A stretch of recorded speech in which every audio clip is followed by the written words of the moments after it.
La digestion est le processus au cours duquel le système gastro-intestinal récupère les nutriments essentiels au fonctionnement de l'organisme et transforme les aliments non utilisés en déchets à l'aide de réactions chimiques. La mastication, le fait de mâcher, constitue la première étape de la digestion. La salive est la première substance responsable de la digestion car elle transforme les aliments mâchés en une masse molle appelée bol alimentaire.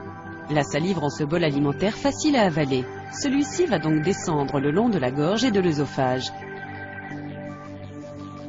Le bol alimentaire passe au travers du sphincter œsophagien avant d'arriver dans l'estomac. Dans l'estomac, l'acide chlorhydrique libéré permet de progressivement casser les grosses molécules d'aliments en molécules plus petites jusqu'à obtenir un bol alimentaire liquide. On appelle cette substance liquide le chyme, lequel passe par le sphincter pylorique et entre dans le duodénum, la première partie de l'intestin grêle.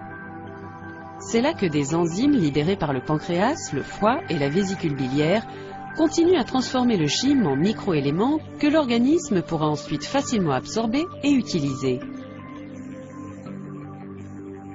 L'intestin grêle est tapissé d'une muqueuse interne qui comporte de nombreux replis. Ces petites saillies en forme de fines franges sont appelées villosités. Les villosités permettent aux aliments digérés de s'infiltrer dans la circulation sanguine. C'est dans l'intestin grêle que tous les nutriments et toutes les vitamines sont absorbés. Le chyme poursuit alors sa route pendant environ 6 mètres le long de l'intestin grêle, passe la valvule iléocolique et arrive dans le gros intestin. Le processus de digestion est quasiment terminé lorsque le chyme arrive dans le gros intestin.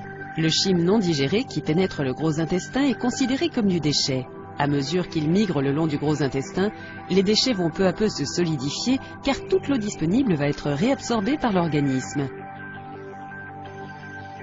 Les déchets vont ensuite s'accumuler dans le rectum, l'extrémité finale du gros intestin, jusqu'à ce que le cerveau ordonne au corps de s'en débarrasser.